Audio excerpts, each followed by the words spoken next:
Hi everybody, welcome to the first episode of Paul's Home Cooking 101. Now, Paul's Home Cooking 101. Now, 101 in the Oxford Dictionary means the basics. Now, I believe cooking is about the basics. Even though over the episodes we're going to delve further and further into cookery and we'll use some more advanced techniques. A lot of them will come back to some of these basic principles, which I believe will make all of you at home outstanding home cooks. And if you can pick up on a few of these techniques, they are adaptable to so many different dishes. So to get started, I'm going to give you a little bit of a bio on myself just to make sure that you know you're not getting tips from a hack. And also on this YouTube channel, I'd like to incorporate a little bit of humour, some stories that I've learned from other chefs, a lot of situations that I've been in the kitchen. There's a lot of funny stories. So I'm going to try and intertwine that with some really informative cooking fundamentals that will make things that you cook at the moment. If you follow some of these techniques, you will improve your cooking 200%. I can promise you that. Now, my journey started in 1986. I got an apprenticeship at the Manly Pacific Hotel, which was the first 4-star hotel in Manly at the time. And the chef was one of the great Swiss chefs, Jules Siegenthaler, who was brought to Australia to launch the hotel. Now, I had the privilege of starting my apprenticeship with Jules, and that was back when a chef got the proper training. Now, at the hotel, we had a saucier section, we had a pastry section, we had our own butchery, we made our own stocks, we made our own tureens, we had a fine dining restaurant, we had a bistro, there was still silver service. This was 1986, so there was a lot of traditional cookery, and Jules was a master. He was actually good friends with Paul Bocuse, who is the father of French cooking, and Paul once came to our restaurant, Gilbert's, at the Manly Pacific around 1990, and we put on an amazing menu for Paul. But that's my background.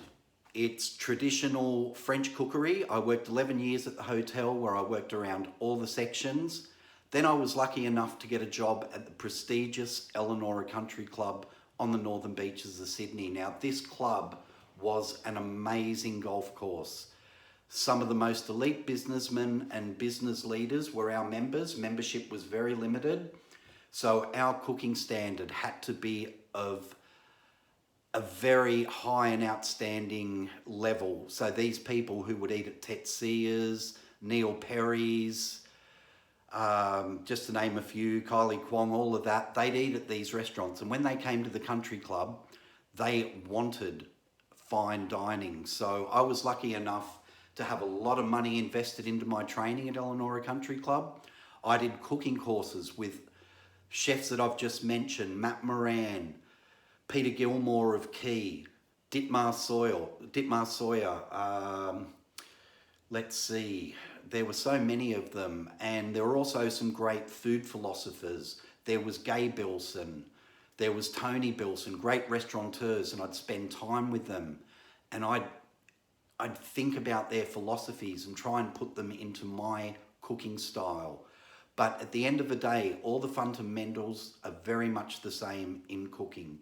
So I'm going to teach you a lot about the fundamentals of cooking, how to do things correctly, how to make them tasty, and bring love to the family. So I'll just give you a couple of things.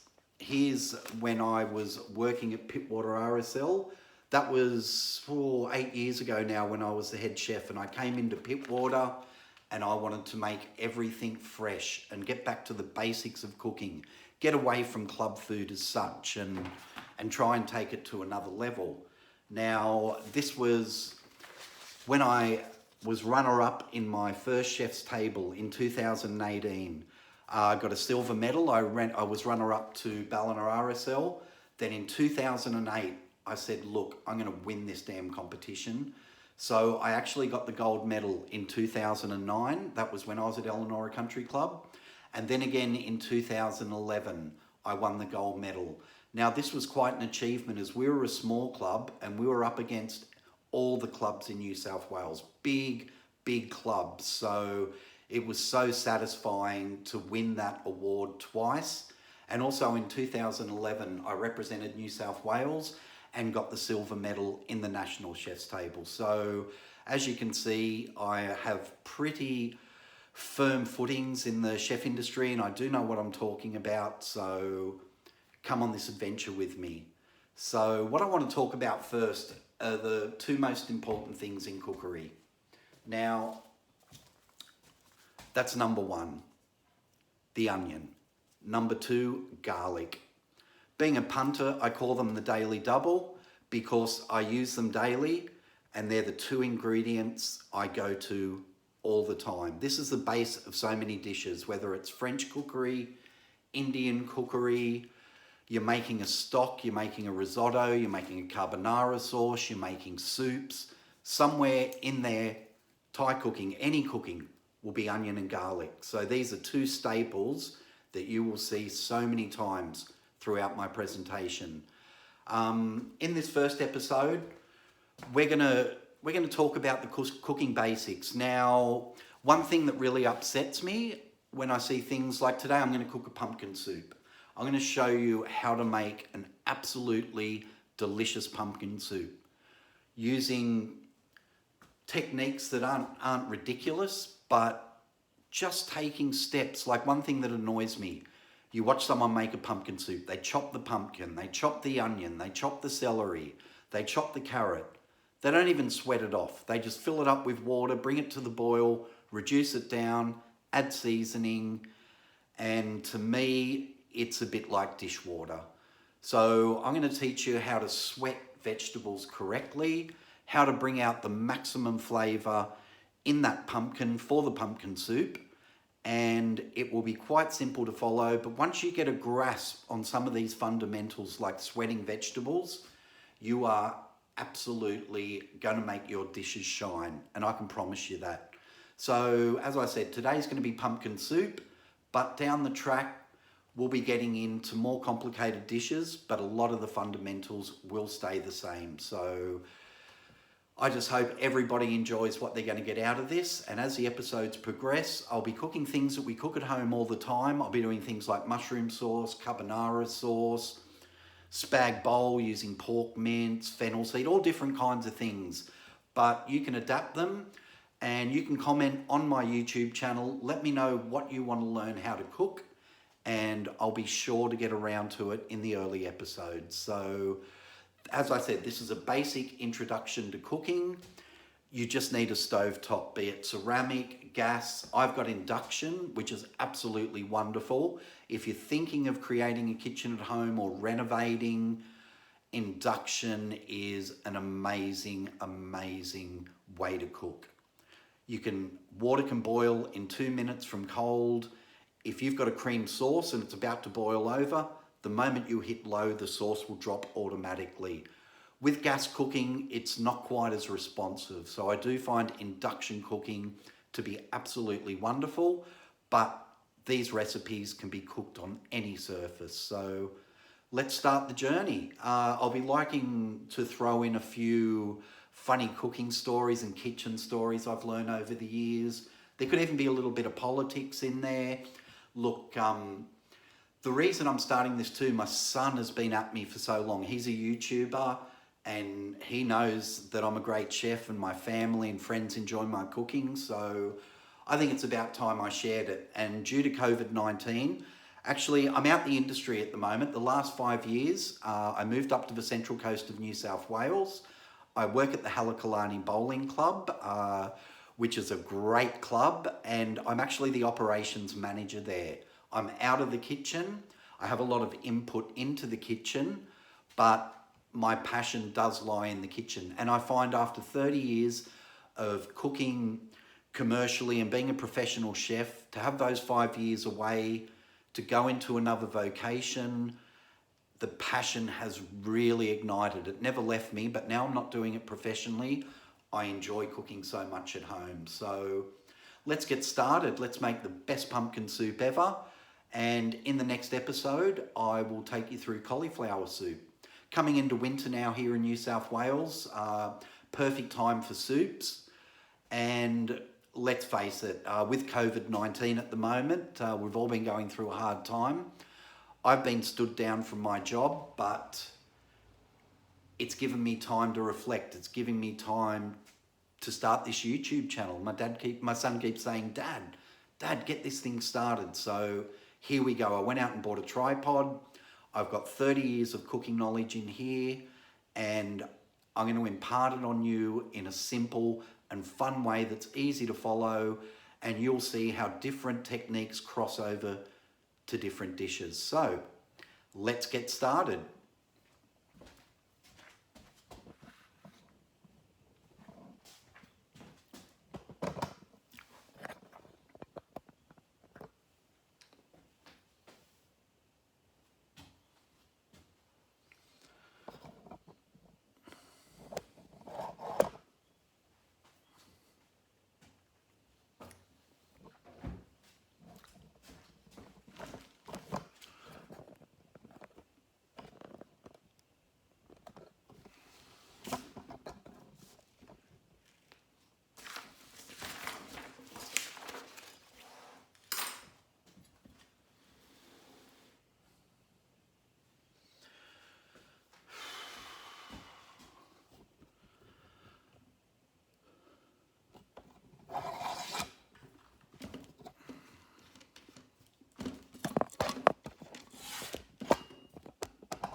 Hi everybody.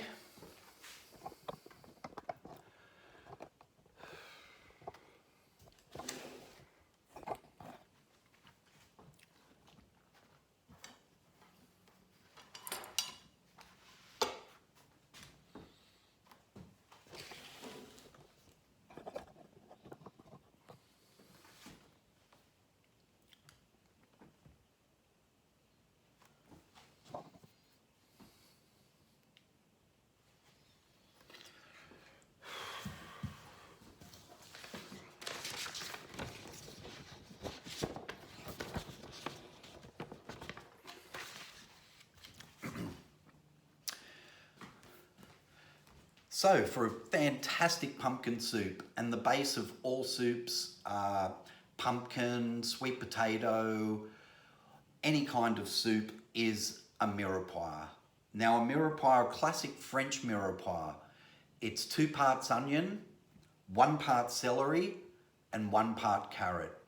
Now for all soups, apart from soups like mushroom soups and cauliflower soups, I'll be using a white mirepoix, but I'll tell you about that in the next episode.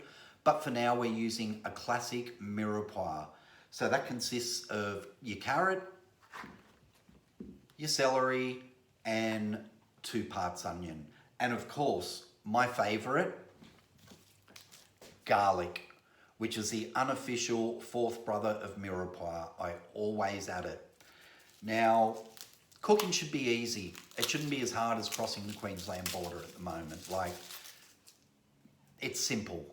And if you get everything right and you put some love into the dish, it's going to be absolutely fantastic.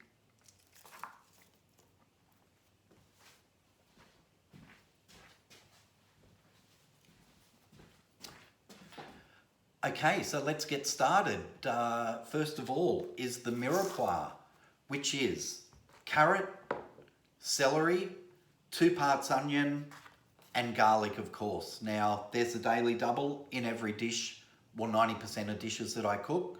So with the garlic, I'd say I've got 2 halves of butternut pumpkin or 1 full butternut pumpkin. Now, when selecting the pumpkin, try and get one that's cut so you can see that the flesh isn't anemic. You don't want a green rim around the pumpkin or a very pale orange colour. You want a nice bright orange colour. It's like picking ripe fruit. So we don't eat fruit when it's green, nor should we make a pumpkin soup with anemic looking pumpkin. So you want something that is nice and juicy looking, so to say. Okay, so with the garlic, clove of garlic, skin on, back of the knife, just give it a press. Give the garlic a press, and then it just peels very, very simply. Put a bit of force down on it, give it a little turn at the top. There we go, 1 clove. Once again, just give it a little peel. You can use a paring knife or your fingers, but if you give them a good squash, they're very easy to peel. Okay. Now, we don't have to cut it very fine. Let's face it, it's going to be blended. I'm going to get a stick blender out at the end of the soup, and it won't matter how fine we cut it.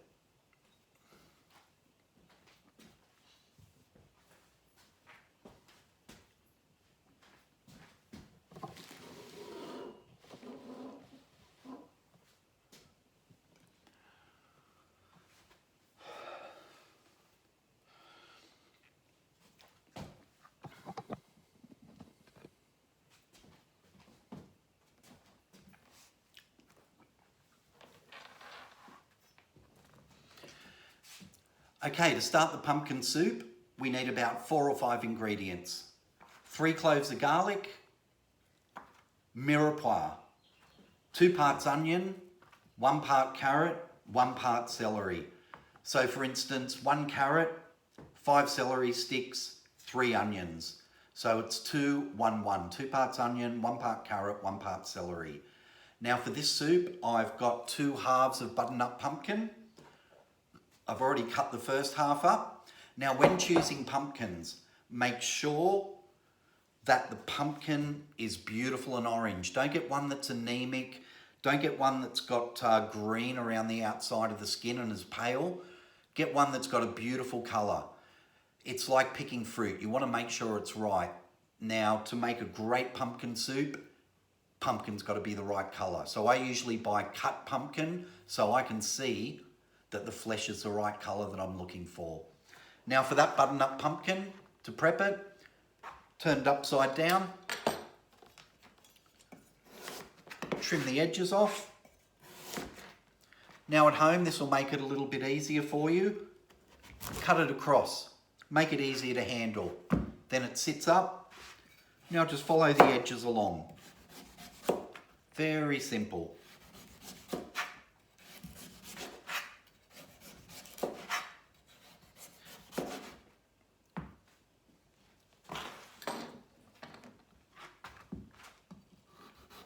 So just go as close as you can, not wasting too much flesh.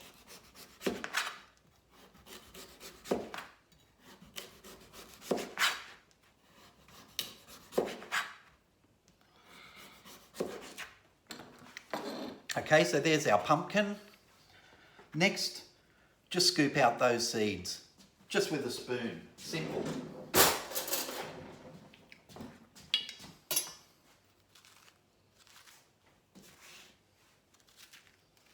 Very simple. Just hold that down, spoon it out.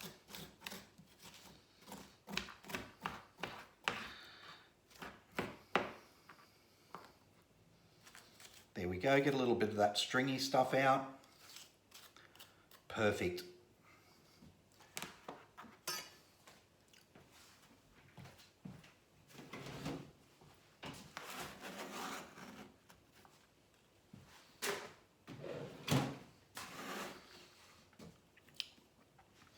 Okay, we're going to get on to our mirepoix. Now we don't have to cut it very fine, it's going to be blended at the end of the soup. So with the onions, simply cut across, say 3 times, and just a very rough dice. Very rough dice. Even just in half, it doesn't really matter.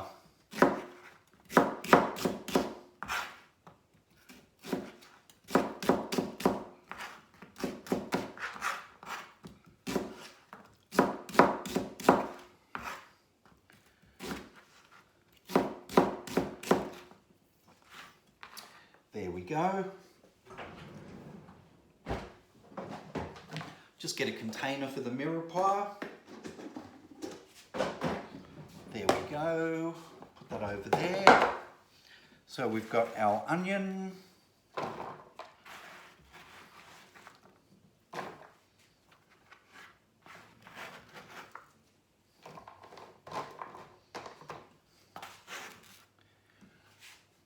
Okay, onto our carrot. Very simple. Trim, cut in half,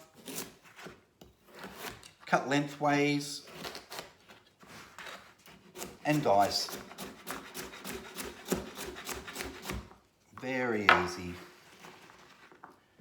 With our celery sticks, make sure they're washed so there's no grit or dirt or anything. It's like cleaning a leek. I'll show you how to do that in the next episode when we make our cauliflower soup.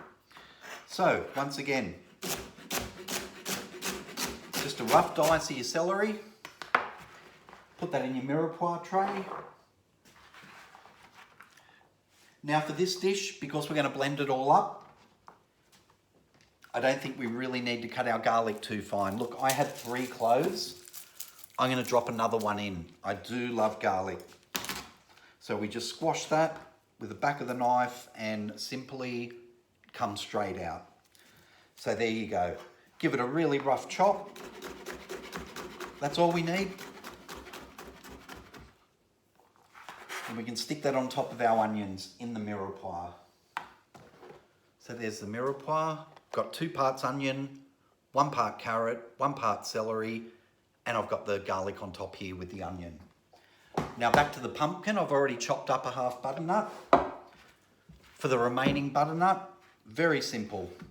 However you want to attack it. Just make sure it doesn't rock. When you're cutting something, you want it to be stable.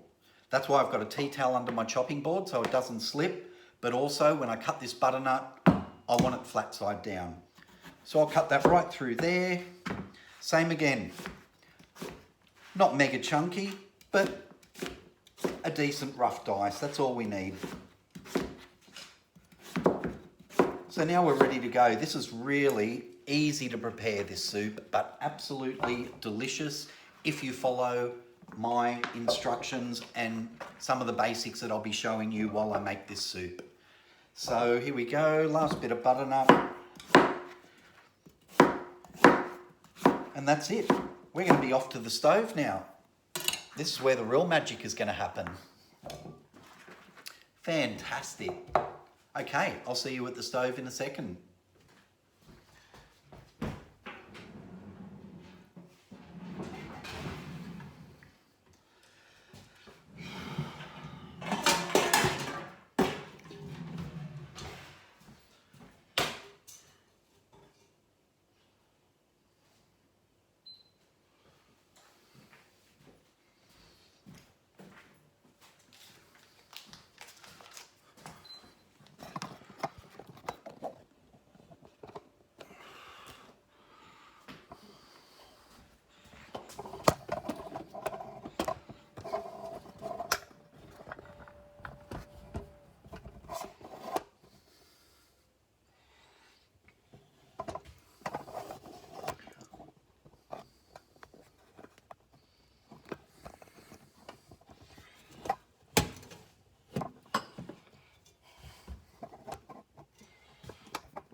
Okay, we're over at the stove now. This is where the magic happens. So, first of all, I'll turn the stove on.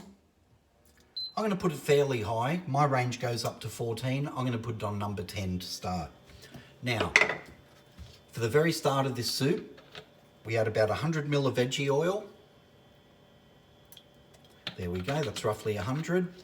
And around 50 grams of butter, and I'll explain why. I'm just going to go and grab the butter.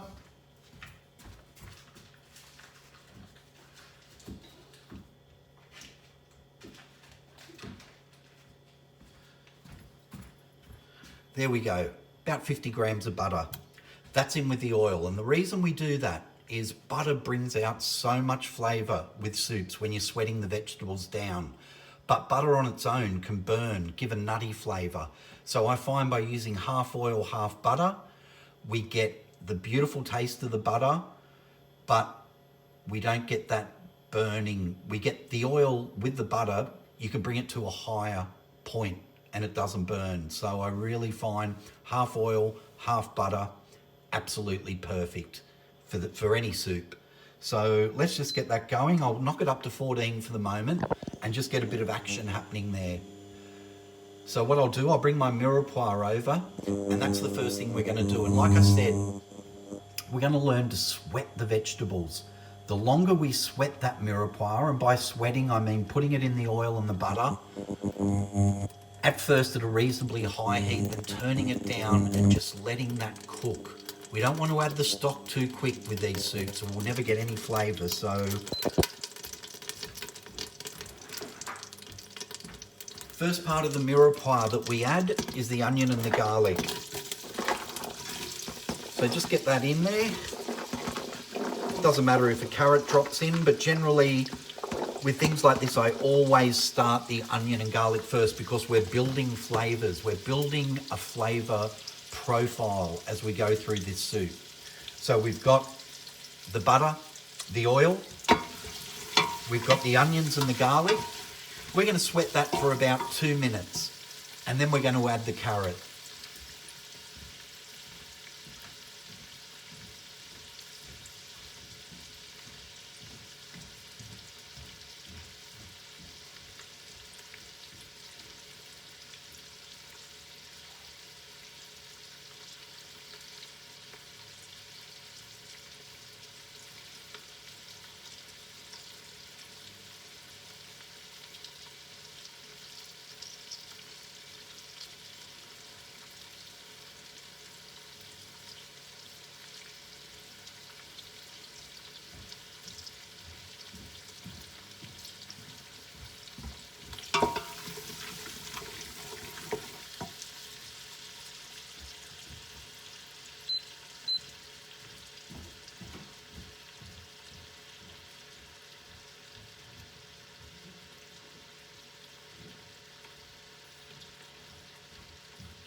So it's been roughly 2 minutes.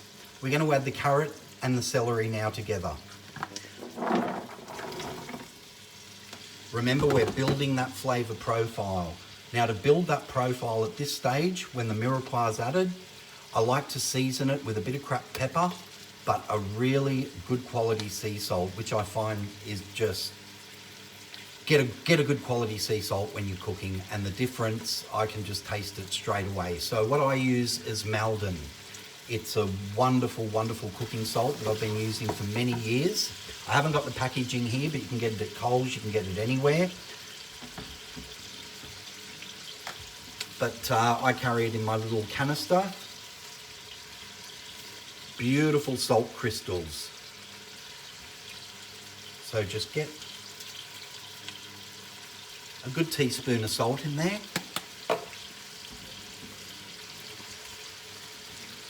Get your cracked pepper, be generous.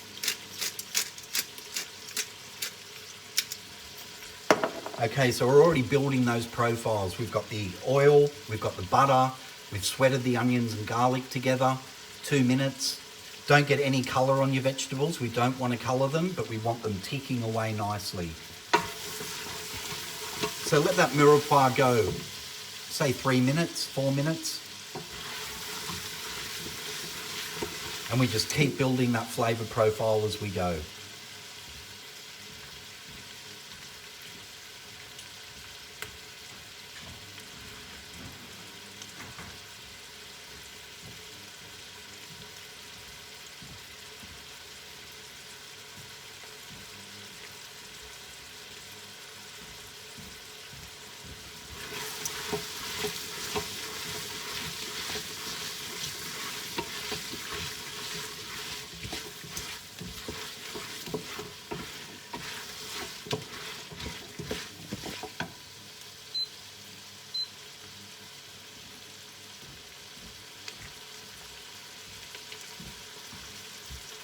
Now we're going to add our butternut pumpkin.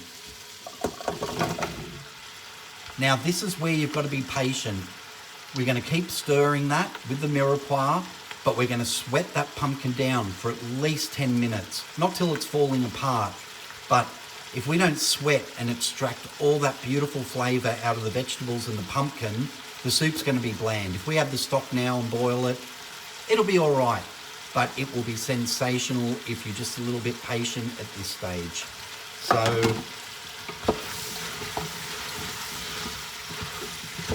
just keep that ticking away.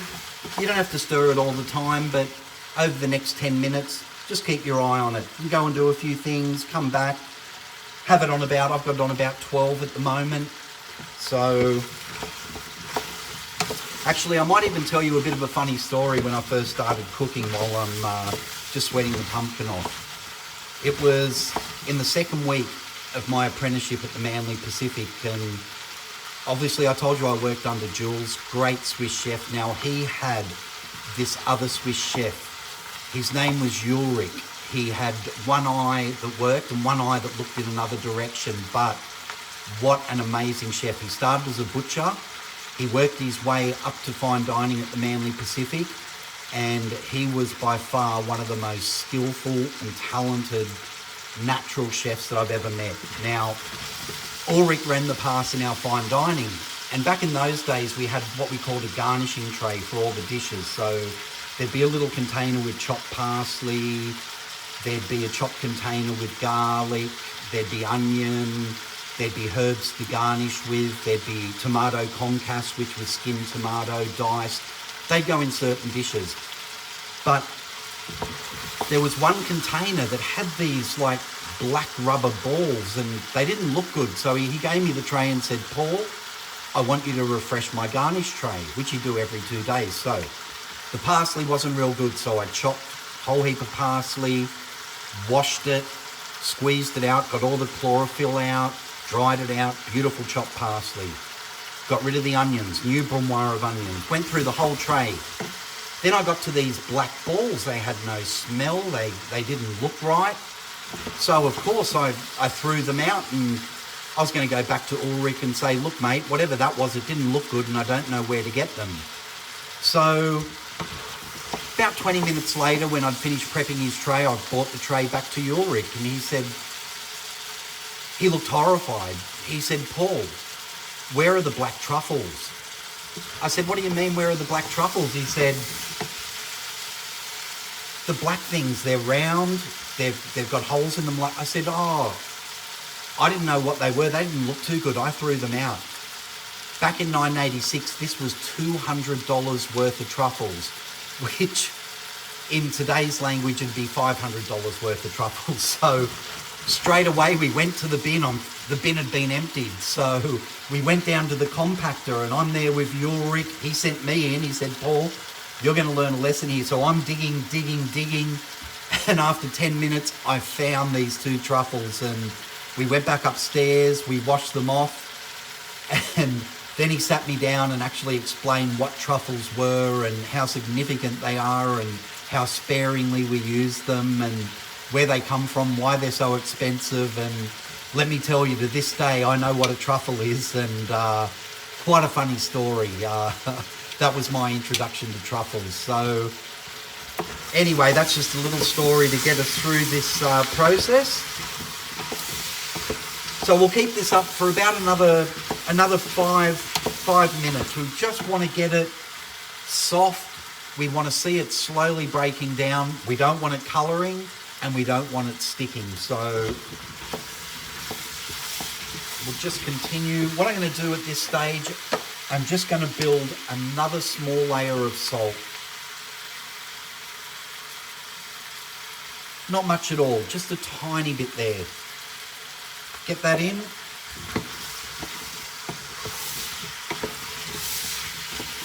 Stir it all around.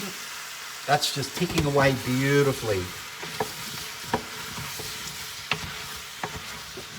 So we'll get back into it in 5 minutes, and I'll show you where we're at with our beautiful butternut pumpkin soup.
Okay, got about 2 minutes left. It's all looking beautiful. Everything's sweating down. Look, I just want to talk about the times we're going through at the moment. COVID-19. What a piece of history in the scheme of things. As I said, I'm a club manager and I work at the Halaplani Bowling Club. We've been shut down for over 2 months now, and I've got to go back on the 1st of June. I'm looking at all the rosters at the moment, but with all the social distancing, the regulations, temperature checks at reception, you know, I've got to keep my staff safe. It's really, really stressful, and I think it's the new normal, but you know, it's a tough time for everyone, and we just got to learn to do things a little bit differently to what we used to do. So I think that's going to be the challenge of, especially in my industry, and my wife too, who's the CEO of a club up here on the Central Coast. We're learning how to do things differently, and it's a new world now, and we don't want our clubs to get closed down. So all the compliance, everything that's involved, it's really going to be a challenge. So, you know, in times like this, I found that getting back to my roots of cooking and enjoying the simple things in life has been a great remedy while I've been off. I've reconnected. Not that I ever disconnected with cooking, but, you know, it's just things like that you can do that give you a sense of normality. And, you know, we all want things to get back to normal, but when that will happen, I do not know. Just got to take care, social distance, do things correctly, be mindful of others, personal hygiene, and hopefully at some stage down the track, things will return to normal. Okay. We're pretty well there now. We've got no colour. It's looking absolutely beautiful. I'm going to turn it down a little bit. Now, the part here where we add the stock, I might just turn the extraction fan on. Okay, maybe not. A bit noisy. Okay. You can use a fresh chicken stock, but who's got time to make... If I was at the hotel or, you know, when I was doing fine dining, at this stage we'd add a fresh chicken stock, but at home, it's as long as you follow these fundamentals of sweating the veg, sweating the pumpkin, building the profile with the salt and pepper, it doesn't really matter whether you add a fresh stock or a powdered stock at this stage. It's going to be sensational when you make the soup. Now, a lot of times with things like Campbell's instant stock, they say, oh, make the stock up in a separate container. You don't have to do that. I'm going to add the water to this, and then I'm going to add the powdered stock to taste. There's no use getting another container and mixing the stock and the water up. And also, when it comes time to blend this soup, you know, sometimes you make a soup and it'll be too thick, it'll be too watery. I'm going to show you when it comes time to blend this soup. I'm going to take a little bit of the stock out, blend the soup till it's thick, and just add stock back till I get it to the right consistency.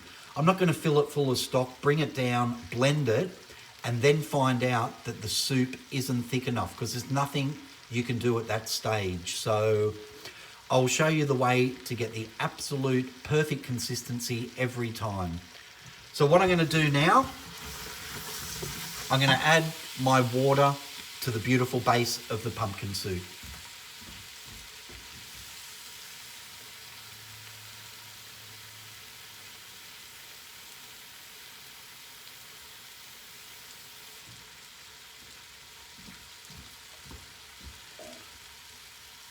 Okay, I'm going to add water to that. I've probably got about 2 litres of water there. Now that 2 litres of water has just covered the pumpkin. I probably want to give another litre of water, so we've got about 1 inch above the pumpkin, or 2 inches above the pumpkin.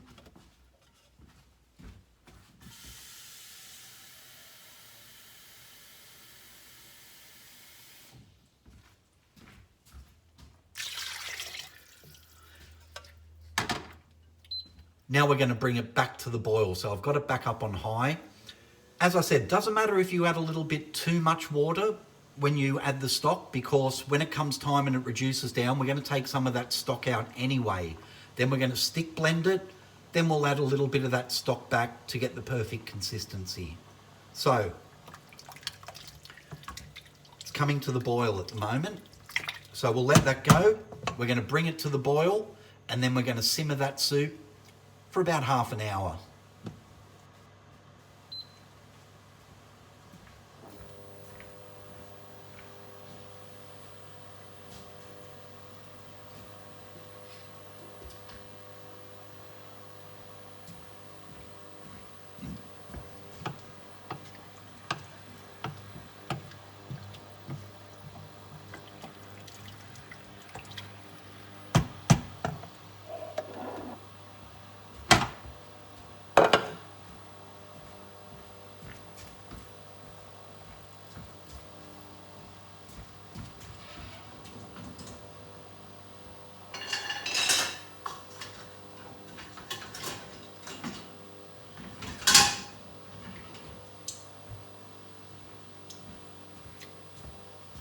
As the soup's coming to the boil, make sure that you have a container and a ladle near the soup, because as the soup comes to the boil, some of the impurities will rise to the surface. So we're just skimming as the soup ticks away. As the scum forms, we're going to skim that and just make sure that the soup stays delicious.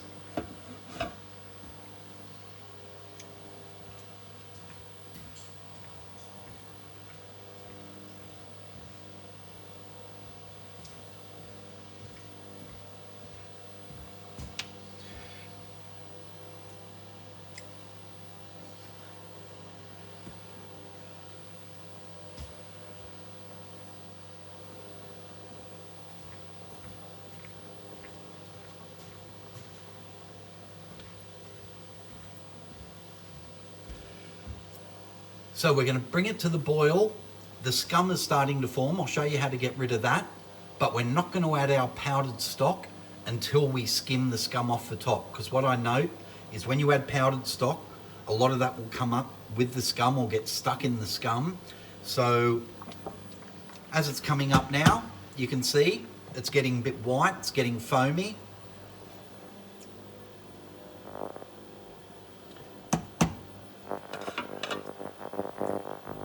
So we just ladle,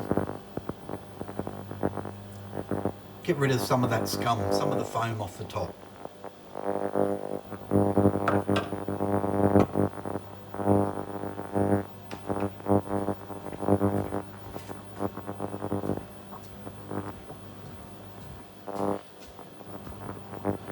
Now it's really come up to the boil. Got some more scum forming on the sides. I'm just going to turn it down a fraction. I'm going to keep it to a rapid boil, but I'm not going to absolutely boil the hell out of it. More of a rapid simmer. So there we go, back down to 12. I'll complete the skimming process.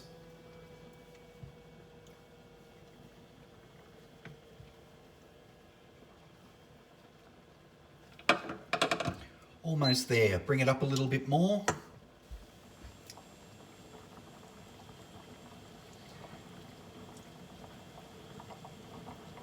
There we go, it's back to the boil, so I've got the last bit of the scum forming on the top.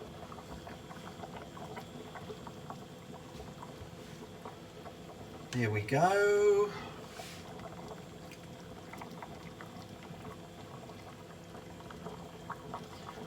That's the last of it, so I can really turn it down now to a slight rolling simmer.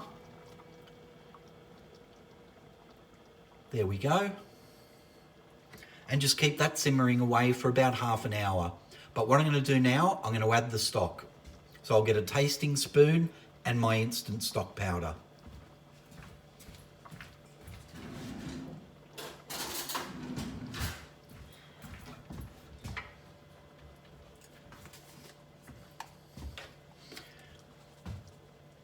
Okay, I'm using Continental Superb Chicken Powder, so I prefer that. I reckon it's a great chicken stock. Now, I've probably got about a quarter of that container. I'm going to add that in. Little shake. Just stir it through. I'm not going to add the full quarter. I'm going to do another shake. I'm going to stir it. Then I'm just going to have a little taste.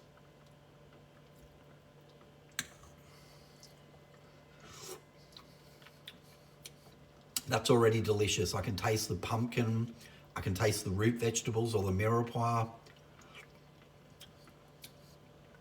You don't want a heavy flavour of chicken stock, but you want to get it on the palate. So I'll add the last little shake of that. So as I said, it's probably about a quarter of a container or 2 heaped tablespoons.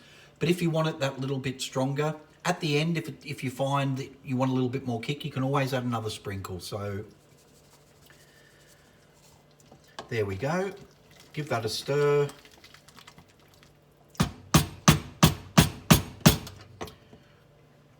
I'll just wash my spoon.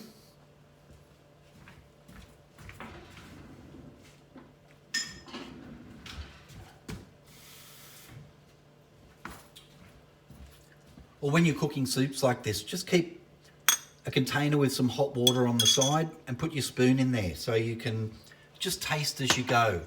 Remember, you can always add seasoning. You can always add chicken stock to a dish, but you can never take it out. Once you've added too much, you're chasing your tail. It's gone, throw it out. So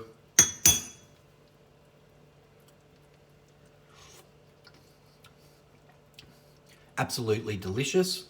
I've got enough stock in there. What I'll do when it comes time to blend it, we'll see whether we need a little bit more salt and pepper. But as far as the stock goes, that's perfect. We'll bring it down on a rolling simmer for another 25 minutes, and then we'll blend it, garnish it, and it'll be an absolute cracker of a soup. But remember the basics. This is home cooking 101. The basics of this recipe: sweat your vegetables, don't rush them. Sweat the onion and the garlic for a couple of minutes. Add your mirepoix. Sweat again, 5 minutes. Build your flavour profile. Add some sea salt and pepper to your mirepoix. Then add your pumpkin. A little bit more sea salt. Just get that flavour profile. Sweat the pumpkin. 10 minutes. That's where the flavour's going to come from. Don't be too quick in adding that stock or you're going to lose flavour. Sweat the vegetables, and you'll find in a lot of the things I teach you, it's about sweating the onion and garlic down. It's about sweating the root vegetables, the base. You need to take that time, let it develop, let it sweat down before we add things like stock. Otherwise, we're just adding it to raw vegetables and there's no flavour there.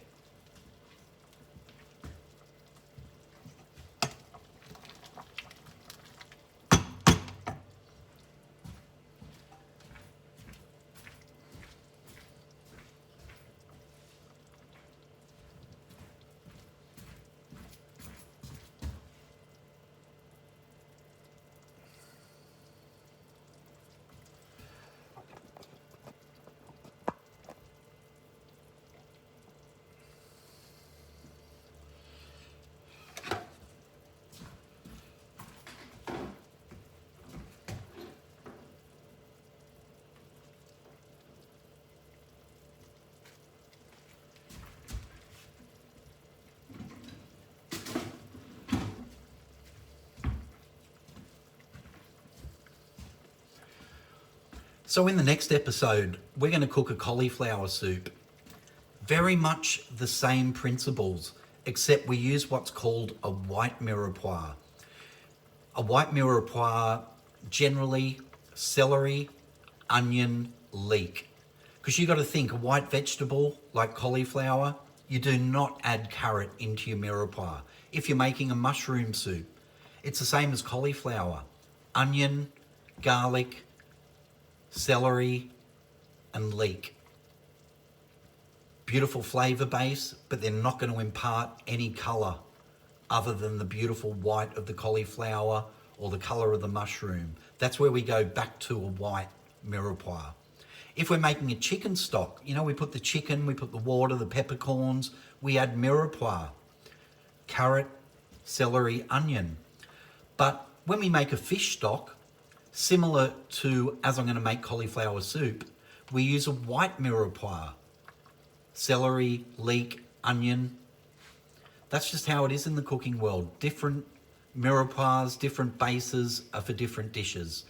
So for any soup that's kind of orange, sweet potato, pumpkin, even pea and ham soup, I'd use this mirepoix.